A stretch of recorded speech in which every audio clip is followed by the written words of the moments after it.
مشورہ ہے, جو آپ کی رائے ہے, جو آپ کا ماننا ہے, وہ کمنٹ میں ضرور بتانا ہے. ویڈیو کو نہیں چھوڑنا ہے, اسکپ نہیں کرنا ہے, پوری بات آپ کو سننا ہے. کہیں ایسا نہ ہو کہ کوئی بات آپ مس کر دیں.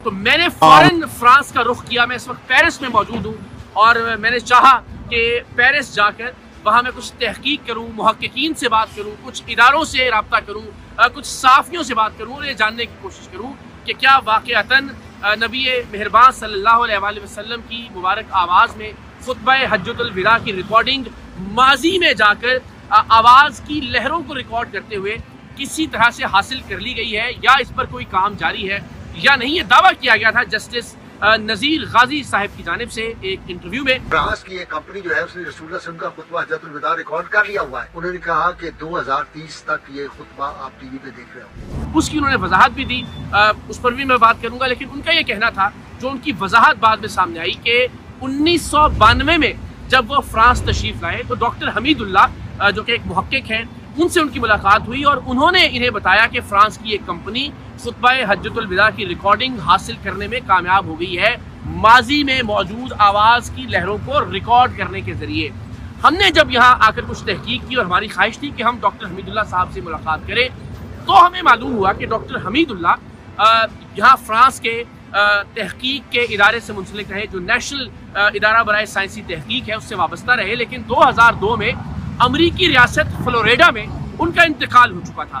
تو ظاہر ہے یہ واقعہ 2002 سے پہلے کا ہے اور اس کی وضاحت بھی جسٹس نذیر غازی صاحب نے فرما دی اور وضاحت یہ تھی کہ 1992 میں ڈاکٹر حمید اللہ نے ان سے یہ بات شیئر کی تھی. تو ہم نے فرانس میں محققین سے بات کر کے, یہاں مختلف اداروں سے رابطہ کر کے, مختلف صحافیوں سے بات کر کے جو تحقیقات کی ہیں, جو معلومات حاصل کی ہیں, ان کے مطابق کیا واقعتاً آقا نامدار حضرت محمد مصطفیٰ صلی اللہ علیہ وآلہ وسلم کی مبارک آواز کو ریکارڈ کر لیا گیا ہے؟ کیا ایسا ہو رہا ہے؟ کیا ایسا ہو سکتا ہے؟ اور اگر ایسا ہو رہا ہے تو فرانس ہی کی کسی کمپنی نے اس کا انتخاب کیوں کیا؟ اور اگر فرانس کی کسی کمپنی نے ماضی میں آوازوں کو ریکارڈ کرنے کا ہنر حاصل کر ہی لیا ہے یا ایسی کوئی مشین ایجاد کر ہی لی ہے, تو سوال ہی پیدا ہوتا ہے کہ ان کا پہلا انتخاب خطبہ حجۃ الوداع کیوں ہے؟ اس حوالے سے بہت سارے سوالات تھے جو جواب طلب تھے, جن کے جواب ہم نے یہاں پہ حاصل کرنے کی کوشش کی ہے. کیا واقعتاً ہم آنے والے کچھ مہینوں میں, آنے والے کچھ ہفتوں میں, آنے والے کچھ سالوں میں پیارے آقا صلی اللہ علیہ وآلہ وسلم کی آواز سن سکیں گے؟ اگر سن سکیں گے تو کیا وہ آواز مصدقہ ہوگی؟ اس بات کی کیا گارنٹی ہوگی کہ وہ آواز جو منسوب کی جا رہی ہے ہمارے پیارے آقا سرور کائنات حضرت محمد مصطفیٰ صلی اللہ علیہ وآلہ وسلم سے, وہ انہی کی آواز ہے؟ اور پھر فرانس جہاں پر بہت سارے سوالات ہیں مذہبی دل آزاریوں کو لے کر, یہاں ہم جانتے ہیں کہ حجاب پر پابندی کے حوالے سے بہت سارے معاملات ہیں جن پر تنقید کی جاتی رہی ہے, یہاں توہین آمیز خاکوں کے حوالے سے. تو کیا ایسا ملک یا ایسی نیشن, اس کی جانب سے آنے والی کوئی آواز کہ جن کو منسوب کیا جائے, کیا ہم تسلیم کر لیں گے کہ وہ واقعتاً خطبہ حجۃ الوداع کی آواز ہے؟ تو جناب اس پر جو میری تحقیق ہے اس کے حوالے سے بھی آپ کو آگاہ کریں گے. لیکن میں بہت شکر گزار ہوں ہمارے ساتھ ایاز محمود صاحب, جو پچھلے 11-12 برس سے یہاں پیرس میں فرانس میں جرنلزم کر رہے ہیں. پاکستان سے ان کا تعلق ہے لیکن تقریباً 12 برس سے یہاں صحافت کر رہے ہیں. تو میں ان کو شکریہ ایاز بھائی, thank you so much. Please اگر آپ تشریف لائیے. تھوڑا سا ذرا ہم لاؤڈ ہوں گے کیونکہ ظاہر ہم چونکہ اس نیت سے یہاں نہیں آئے تھے کہ کیمرہ اور مائک ہوتا, لیکن یہ یقیناً ایسا موضوع ہے کہ جب میں نے سنا تو سچی بات ہے کہ بہت دیر آنکھیں نم رہیں کہ یار یہ کیسا لمحہ ہوگا اگر واقعتاً ایسا کبھی ہو جائے. مجھے نہیں معلوم کہ شرعاً کیا معاملہ ہے اس پہ مفتیان کرام اور علماء اپنی, لیکن ایک مسلمان اور عاشق رسول کی حیثیت سے میری تو زندگی کا حاصل ہوگا یہ کہ کوئی ایسا لفظ جو پیارے آقا کی زبان مبارک سے نکلا ہو میں سننے کے قابل ہو جاؤں.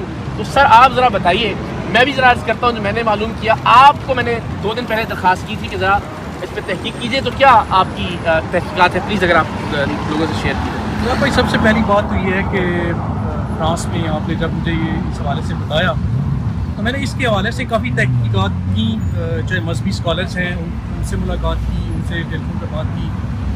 یہاں پہ جو سائنسی ادارے ہیں ان کی جو ویب سائٹس ہیں ان پہ جتنا مواد ہے اور اس حوالے سے آواز کی ریکارڈنگس کے حوالے سے, اور یہ جو ایک انکشاف ہوا کہ بلکہ یہ تو ٹھیک ہے مانا جا سکتا ہے کہ آوازیں جو ہیں وہ ہوا میں ناطق رہتی ہیں، بالکل جو ہے وہ آپ کیپچر کر سکتے ہیں. اس کا امکان موجود ہے، اس کا امکان موجود ہے. ایسی تحقیق ہو رہی ہے فرانس میں؟ ایسی تحقیق ہو رہی ہے. اچھا ہو رہی ہے، ٹھیک ہے، اور یہ ممکن ہے. ٹھیک ہے، لیکن اس پہ سوال یہ اٹھتا ہے کہ آپ اربوں خربوں آوازوں میں اور 1400 سال پہلے کی جو آپ صلی اللہ علیہ وسلم کی آواز ہے اس کو آپ کیسے ریکارڈ کریں؟ یعنی بہت سارے ایسے سوالات ہیں کہ جن کے اگر ہم ادھر دیکھیں تو وہ ایک الگ چیز ہے. جی اچھا، لیکن اس میں میں معافی چاہتا ہوں، خطرہ کلامی ہو رہی ہے کہ اگر یہ ممکن ہے یا جس طرح اس پر ہم ذرا تفصیل سے ایک اور ویلاگ بھی کریں گے کہ یہ تحقیق کی آوازیں ریکارڈ ہو سکتی ہیں یا نہیں، یہ کہاں تک پہنچی ہے. لیکن اگر ایسی کوئی تحقیق ہو رہی ہے کہ ماضی میں جو آوازیں تھیں ان کو جو ویوز ہیں ان کو کسی طرح سے ریکارڈ کیا جا سکتا ہے، یا جن آوازوں نے قریب کی چیزوں سے ٹکرا کر اپنا کوئی کمزور سا فٹ پرنٹ چھوڑا ہے، اس سے ان آوازوں کا کچھ حاصل کیا جا سکتا ہے ریکارڈ یا نہیں.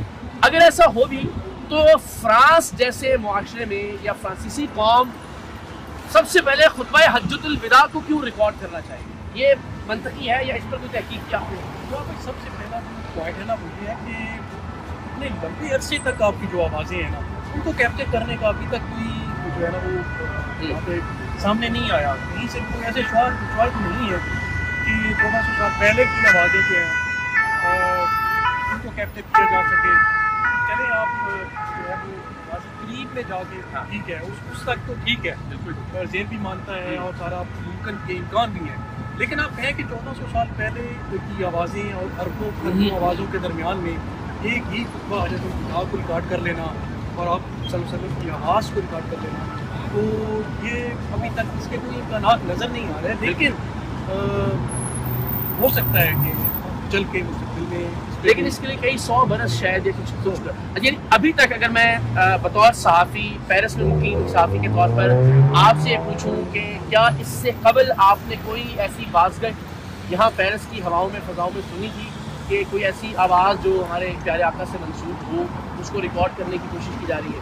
نہیں، ایسا کچھ بھی نہیں سنا تھا آپ نے. بلکہ یہ جو غازی صاحب نے جب یہ کیا اس میں جب انہوں نے اس بات کا ذکر کیا تو اس کے بعد جیسے آپ نے پہلے آپ نے کہا کہ ہمارے لیے اس سے بڑی اور سعادت اور اس کی بات کیا ہو سکتی ہے، تو باقی جب ہم نے یہ بات ایسا باتیں سنی تو ہماری بھی ایک جو ہے بالکل اس کو تسکین اور وہ جیسے شاید کچھ ایسا ہو رہا ہو اور ہم جیسے گناہ گار، ہم جیسے خطا کار، ہماری سماعتوں سے کوئی ایک ایسا لفظ ٹکرا جائے جو ہماری ہر مسلمان کی خواہش ہے، اور اس سے بڑی خواہش اور اس سے بڑی سعادت اور وہ کوئی نہیں سکتی بے شک. لیکن اقرار بھائی ابھی تک ایسے کوئی روایت نہیں ہے. اور ابھی آپ نے جیسے ذکر کیا کہ انہوں نے 1992 میں اس سے ملاقات کی، پھر 2002 میں اس کی ڈیتھ ہو گئی صاحب سے، پھر اس کے بعد اتنے عرصے کے بعد 30-35 سالوں کے بعد پھر انہوں نے یہ بات جو ہے اس کا ذکر کیا. تو یہ ساری چیزیں اگر دیکھی جائیں تو سوال یہ نشان ہے، لیکن ظاہر ہے چونکہ یہ بھی میں وضاحت کر دوں. تھینک یو سو مچ ریاض بھائی، بہت بہت شکریہ. اس حوالے سے مزید آپ سے رابطہ رہے گا اور ہم چاہیں گے کہ آپ سے ویڈیو لنک پہ یا کسی طرح سے ہم ضرور بات کرتے رہیں. تھینک یو ویری مچ، بڑی نوازش. ڈاکٹر نذیر غازی صاحب نے اس کی وضاحت یہ کی ہے کہ چونکہ وہ جو ریکارڈنگ جس میں یہ ذکر ہوا وہ خطبہ حجۃ الوداع کے حوالے سے ان سے بات ہو رہی تھی تو ضمناً انہوں نے اس پر بات کر دی. لیکن اگین ہم سب کے سب لوگ جو عشق رکھتے ہیں، جو عقیدت رکھتے ہیں، ان کے لیے یہ بہت جذباتی لمحہ تھا. اور میں نے بھی سوچا کہ سب چھوڑ چھاڑ کر ہم فرانس آئیں، پیرس آئیں، یہاں کچھ لوگوں سے بات کریں، مزید تفصیل سے بات کریں گے کہ یہ معاملہ، کیونکہ اب دل میں ایک امنگ جاگ گئی ہے، اب ایک خواہش بیدار ہو گئی ہے، اب ایک تمنا نے انگڑائی لی ہے کہ ہم گناہ گار، ہم خطا کار، ہم عاصی، ہم اپنی زندگیوں میں اگر سن سکے پیارے آقا صلی اللہ علیہ وسلم کی زبان سے نکلا ہوا کوئی لفظ تو یہ اثاثہ حیات ہوگا ہم سب کے لیے.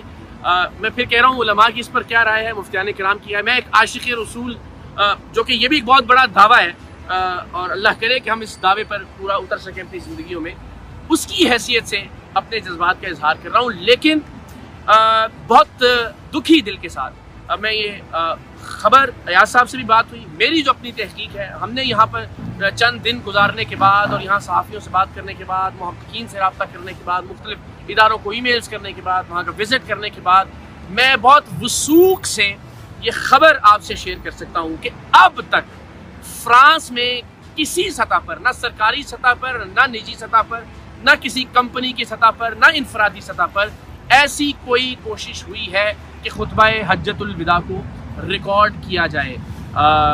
تو کیا مستقبل میں ایسا ممکن ہے؟ جس طرح میں نے کہا کہ اب تمنا جاگ گئی ہے، اس پر انشاءاللہ العزیز ہم ابھی یورپ میں مزید جو محققین ہیں ان سے بات کریں گے، ان کے انٹرویوز بھی کریں گے، وہ آپ تک پہنچائیں گے کہ کیا آنے والے دنوں میں ممکن ہو سکے گا کہ ہم پیارے آقا صلی اللہ علیہ وآلہ وسلم کی آواز سن سکیں، کیا ہم اصحاب رسول کی آواز سن سکیں، ہم سیدنا صدیق اکبر کی آواز سن سکیں، حضرت عمر فاروق کی، عثمان غنی، حضرت علی کی آواز سن سکیں، کیا خطبہ زینب کبھی ہم سن سکیں گے، کیا کربلا میں جو واقعات پیش آئے ان کی آوازیں کبھی ہم تک پہنچ پائیں گی؟ اس پر میں بہت تفصیل سے انشاءاللہ آنے والے ویلاگز میں یہی فرانس کے اور جو یورپ کے باقی محققین ہیں ان سے انٹرویوز کر کے انشاءاللہ العزیز آپ تک کوشش کروں گا یہ معاملہ مزید وضاحت کے ساتھ پہنچا سکوں کہ کیا کبھی یہ ممکن ہو سکے گا کہ آپ اور ہم اپنی زندگیوں میں اپنے پیارے آقا صلی اللہ علیہ وآلہ وسلم کی آواز سن سکیں۔ لیکن اب تک ایسا نہیں ہوا۔ میں نے اپنی تحقیق کے مطابق جو میری خبر تھی وہ آپ سے شیئر کی۔